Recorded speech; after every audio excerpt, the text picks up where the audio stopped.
হঠাৎ বৃষ্টিতে সাতক্ষীরায় আমের মুকুল নষ্ট হয়ে যাচ্ছে, দুশ্চিন্তায় আম চাষিরা। বিস্তারিত জানাতে সরাসরি যুক্ত হচ্ছেন সহকর্মী শরীফুল্লাহ কায়সার সুমন। সুমন, আমের মুকুল রক্ষায় কৃষি সম্প্রসারণ অধিদপ্তর কোনো পরামর্শ দিচ্ছে কিনা আমাদের জানাবেন।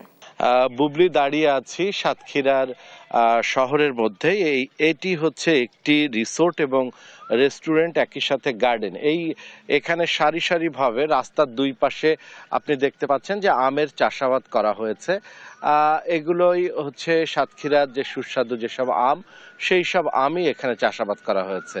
এবং এখানে কিন্তু পত্রপল্লব ভেদ করে এখন নতুন করে শুরু হয়েছে। এই বসন্তের শুরুতেই আমের মুকুল দেখা দিয়েছে এবং আমের মুকুলের সাথে পাখির যে কলতান, সেগুলোও কিন্তু ভেসে আসছে।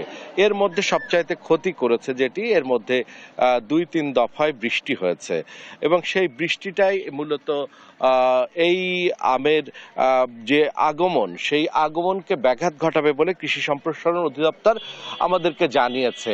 বুবলি, মূলত বৃষ্টি, এই যে অসময়ের বৃষ্টি, এই বৃষ্টি আমের মুকুলকে দারুণভাবে ক্ষতিগ্রস্ত করে বলে কৃষি সম্প্রসারণ অধিদপ্তর জানাচ্ছে। কারণ এই বৃষ্টি এই মুকুলগুলো ধরে রাখতে পারে না, যার ফলেই এই মুকুলগুলো ঝরে গেলে উৎপাদনের যে লক্ষ্যমাত্রা থাকে, সেই লক্ষ্যমাত্রাকে ব্যাহত করে।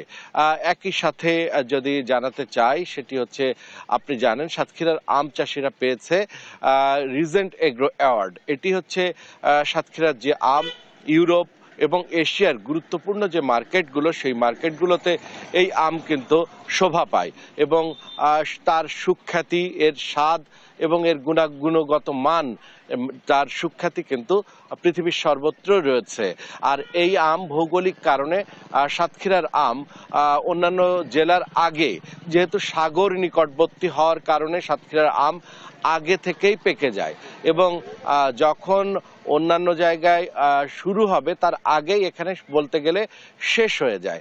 তো সেই উৎপাদন লক্ষ্যমাত্রা যদি এই বৃষ্টি আরো দু একবার হয়ে থাকে, তাহলে কিন্তু ক্ষতিগ্রস্ত হবে। এই ক্ষেত্রে কৃষি সম্প্রসারণ অধিদপ্তর এখানে কৃষকদের নানা রকম পরামর্শ দিচ্ছে এই বৃষ্টিতে কি ধরনের উদ্যোগ নিতে হবে। আর বৃষ্টিকে, যেহেতু আমরা কৃষি সম্প্রসারণ অধিদপ্তরের সাথে কথা বলেছি, যেহেতু বৃষ্টিটা বন্ধ করার প্রকৃতিগত ব্যাপার, এটি বন্ধ করার কোনো উপায় নেই, কিন্তু কিভাবে সেটিকে রক্ষা করা যায় তার মধ্যে সেটির কথা উল্লেখ করেছে কৃষি সম্প্রসারণ অধিদপ্তর। এই ছিল সাতক্ষীরার আম উৎপাদনে যে বৃষ্টিতে যে ব্যাঘাত সৃষ্টি করছে তার সর্বশেষ। বুবলি।